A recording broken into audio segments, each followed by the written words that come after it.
and good morning. Welcome to Build Your Business Bootcamp. We are in week 3. A quick recap, week 1, we were talking about building your foundation for your business so that you could create the necessary systems so that you could run your business effectively and productively. The second week, we are creating your habits of success. These are the ones that when you have these habits in place, habit becomes your master instead of you being mastered by your habits, and you create the life you want.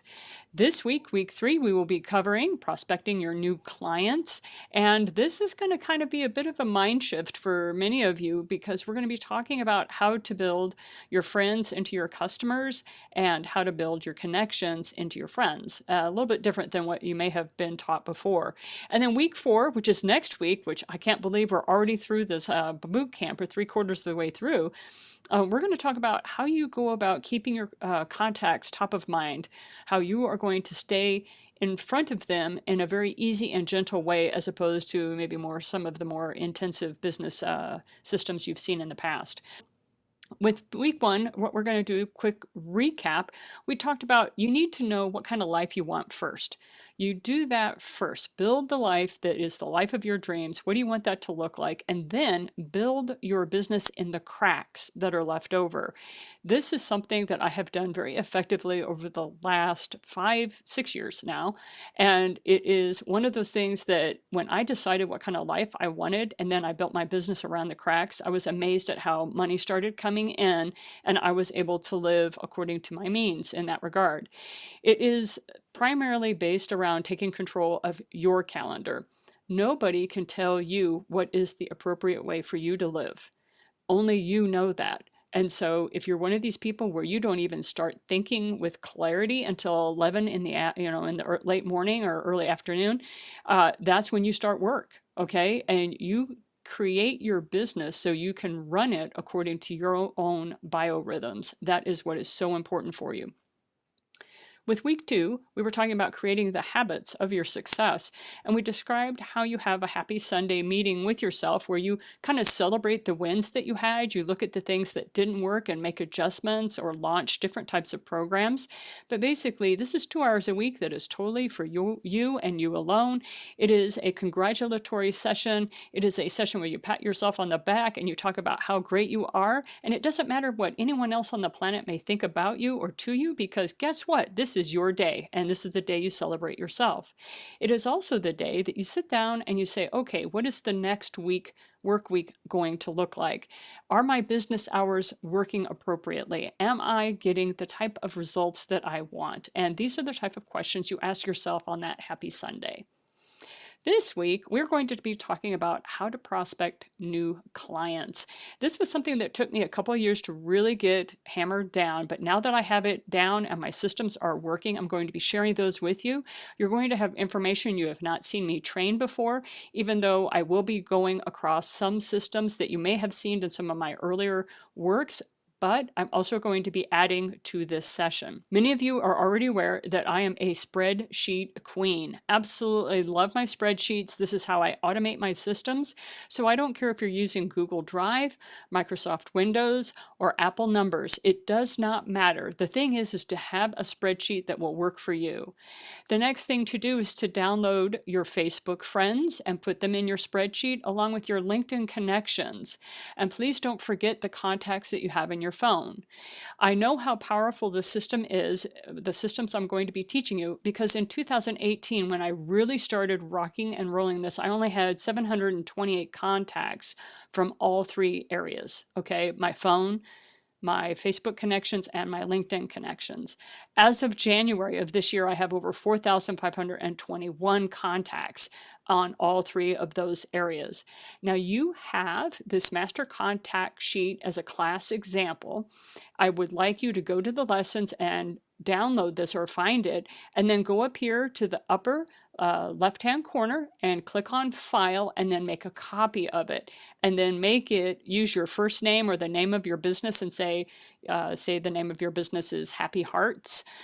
Happy Hearts Master Contact Sheet. Okay, make a copy of it and then start building your master contact sheet. And I recommend that you put all of the people that are connecting with you on LinkedIn and Facebook on there. Now, you will see Alignable on there. I test drove Alignable for probably 6 to 8 months when I first learned about it. I have found that the type of people I am looking for do not hang out on Alignable. So that is not a demographic, but sometimes you have to test drive a social media system to see if it's appropriate for you. I will give you the data to why I dropped Alignable in a few minutes.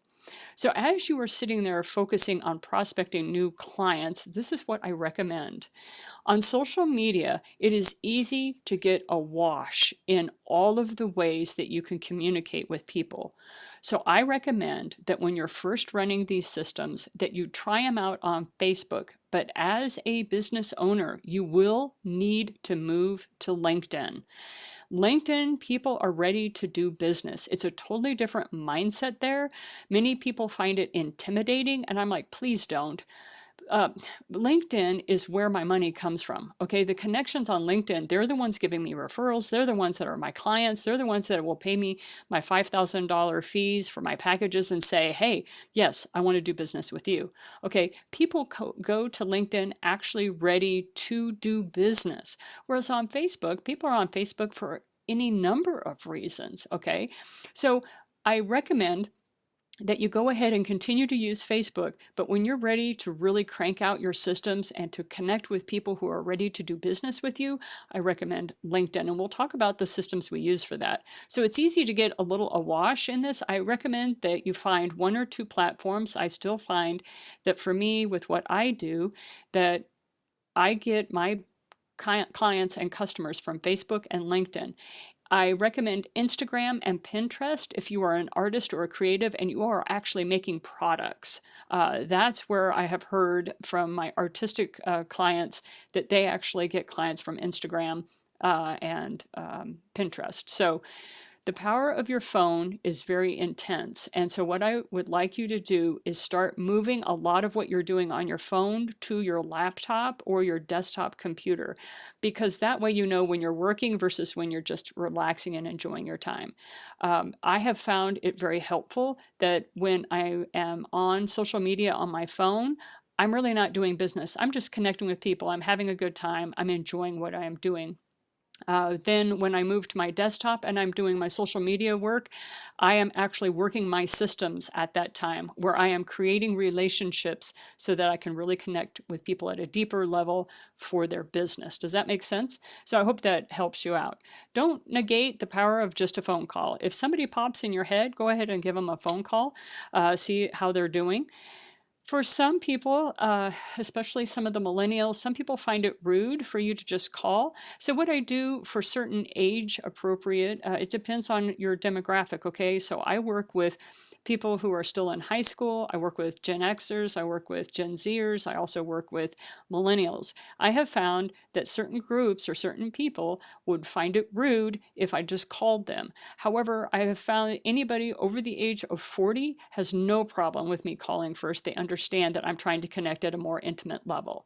So with the phone call and calling people, that's kind of age appropriate and you will understand your demographic. One of my favorite things to do is to text somebody if I don't know where they fall in that sort of paradigm. I text them first and I say, hey, I'd like to reach out with a phone call to you. Do you have availability today? Just a quick 15-minute call or a quick 4-minute call. I'll be very specific about their time that I want to take up. When I am done with that, I make sure that when I do connect with them, that if I said I only needed to talk to them for 5 minutes or 6 minutes, or sometimes I've been known to say, hey, I need an 8-minute call, I really know how long I want to speak to them. I make sure I follow that to the letter. And that's why people almost always pick up the phone when I call. Okay. So prospecting is looking for people who you are a good fit for. Look, the business that you have is amazing, okay? What you have to offer people is solid and good, and I know that about you. The thing is you attracting the right type of person to your business, okay? So number 1 is ask people to connect with you. So this is part of my prospecting 2.0 where I went step by step through how I use old business cards to connect with people that I have, so I have warm leads. And it's called the 3-box system. And so what I do is I have shoe boxes full. It's embarrassing, but it's true. I have shoe boxes full of business cards. And so what I do is I take a handful out and I put it in the first box. And what I immediately do with box one is this is where during my prospecting hour, I will take a business card out. I will put the name into my master contact sheet and all their contact information. I will call them, especially if it's a business card, because I assume if you handed me a business card that has a phone number on it, you want me to call you, okay? I make that assumption. Then I'll text them and say, hey, I left a voice message. Or maybe they have a phone that's like mine, where I don't have voicemail options on it on purpose. So I'll leave a text and say, hey, I gave you a call. It's not urgent. I just want to reconnect when you're availability. And then I'll follow up with an email and I'll share with them an article or something like that. You basically want to warm up these people because it's been a while since you connected with them. I even let them know, I'm embarrassed. I have your phone, I have your business card, and I can't even remember where I got it from, but it was obviously important enough because I connected with you and I got your card. So I let people know about that. I let them know just how human I am. Everybody understands this. It's part of the human condition and business right now. So I wait 2 weeks, and then after I've waited 2 weeks, then I follow up with them. And again, this will be on your master contact sheet. The first day that you pull that business card out and you prospect them, you're going to put that date in your master contact sheet and then figure out what 2 weeks is later than that and then what 4 weeks is later on that. And we'll walk through this again. So you wait 2 more weeks after you've called them a second time, texted them and emailed them. And then the third time, if you call them, text them and email them and they still haven't responded to you, then go ahead and throw away the card and move on. So this is how you move through your business cards that you have stashed everywhere.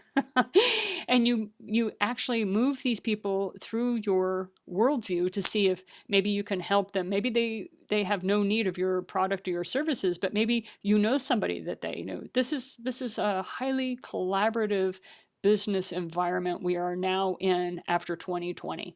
And because of that, people actually appreciate whatever collaboration you can offer them. Now, those are for people you've already connected with, talked to, you have them in your master contact sheet. This is the power of your 4-hour-a-week system, that prospecting, follow-up, and connecting.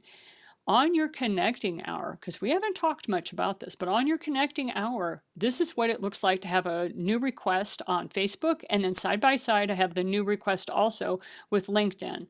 When you hit confirm, which I almost always do, unless it's an image where I don't see a person's face, or if it's an image that's totally black, or I'm looking at this and I'm like, I'm getting a weird vibe on it, then I won't. But for most time, I will click confirm.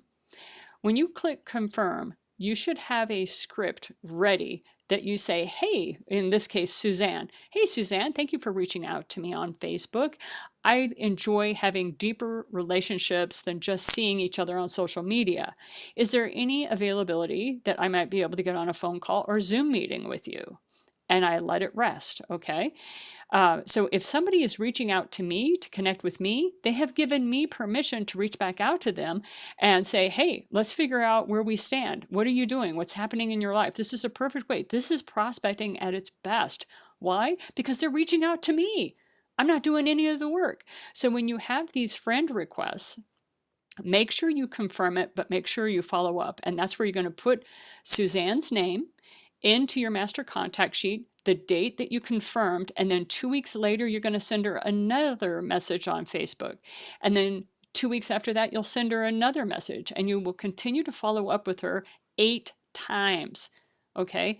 And when you do that, people will see that you're good at follow-up and that you are honoring what you are saying. And there are scripts for all of this, and they are in your lessons. The same is true with LinkedIn. LinkedIn people, when they connect with you, they have seen something on your profile that has intrigued them. Now, sure, we all have run into those people who, as soon as they connect with you, they start asking you to buy their product or their service. Okay, those are not your people. Immediately block them, move on. If you feel like you want to spend the time correcting their ways, you can, but I don't. I just block them and move on. It's like, look, I do not want you to sell me right off the bat because I don't kiss on the first date is one of some of the ways I've described it to people. And people who are in business understand that. So in this case with Scott, He's like, hello, Janine, I would like to join your professional network. I have recently begun. And when you go on through more of the message, he's telling me that he's just started a new business. He's interested in learning more. He saw that I was involved with Josh Turner. So he found me from someone else. So this is the best kind of prospecting. They're already aware of some of what you're doing, so they're wanting to connect with you. Okay. So I highly encourage you to always hit the confirm or the accept button. Okay. Now I have a personal rule, and that's because I'm a single mom, 4 children. I've been on the internet for a very long time. My rule is that I make all my friend requests unless I personally know the man. I do not confirm anybody who's male. Now people will say, okay, Janine, this is sexist. And I go, absolutely. I'm highly aware I am sexist, but for my Facebook, whenever I have friended men, I immediately got dating requests. And so that's why I stopped that. But on Facebook, I always tell my male friends, you want to connect with me, you got to connect with me on LinkedIn, because that's where you'll find me. And so I have done that to kind of help them out as well. All right. So those are my personal rules and code of conduct, if you will, but I hope this has helped you move forward. So here is the master contact sheet that I was telling you about. Now, one of the things that is helpful about this is you have the date that you connect with them. And so if they're, asking you to connect, you know the day, right? Their name. You may not have their phone number, but if you're on LinkedIn, guess what? LinkedIn, you not only get the email, you also get the phone number if you go into their contact info. So dig around, see if you can get their office phone number or something in LinkedIn. Put the link to their profile here in LinkedIn, Facebook, and like I told you, I was using Alignable for a period of time. We have dropped that. So you see where I have, I'm sorry that my thing is going schizophrenic here. You see where on call number 1, I have email the invite. Sometimes people will give me their email right off the bat. But what you do is you have 2 weeks later, you'll follow up. And 2 weeks after that, you'll follow up. And 2 weeks later, you'll follow up with people. What I do is when I have my day of the week where I'm following up, I will look at my master contact sheet, and I'll see who are the people I need to connect with that day, because it's been 2 weeks since they've heard from me. And then that's how I click on this link here on LinkedIn. It immediately takes me to their profile. I put in my script and I move on. So that's how you go about following up with people on Facebook and LinkedIn when you're doing messaging. Now, when people say, yeah, Janine, but I don't know what to say. I don't know what to write to them. I don't know what to tell them. I'm like, just be friendly. Just let them know, hey, you're important to me. I don't want to just connect and then drop off the face of the planet. I will continue to message you until you, number 1, book an appointment with me, or number 2, you tell me to stop. Guess what? I've never had anybody tell me to stop messaging them. I have had some people say, after a Zoom meeting or something, look, Janine, I don't think we're a good fit for each other, blah, blah, blah. To which I always say, I understand. However, keep me in your network, because life changes. And if I can ever be of service to you, let me know. Okay. And I have very deep, very wonderful networks of people because of that messaging. So that's kind of how you go about prospecting new clients. Next week, we are going to be doing keeping contacts top of mind. We're going to be talking about how to follow up with people and how to continue moving forward in that way. And this is the end of my slide deck, but I did promise you to show you another thing. So let me share a new screen with you. One moment. See articles that you can go to, and in these articles, I know there's a lot to read, but I actually have the scripts in these articles that I use with my team who is building my social media awareness. Okay. And the last thing is, I promised I would show you why we stopped using Alignable, and this is what happened. During 2020, I had a lot of requests for Alignable. By December of 2020, I only had 3. And you can see how many people have requested to connect with me on Alignable. So Alignable seemed to grow in 2020, but it dropped by the wayside by 2021. Whereas Facebook is still going strong. I still have new people every week connecting with me. And LinkedIn, the same thing. So as you move through different time periods, you'll see where you have more people connecting and more people wanting to get to know you better. So that's it for now. We'll open it up for questions.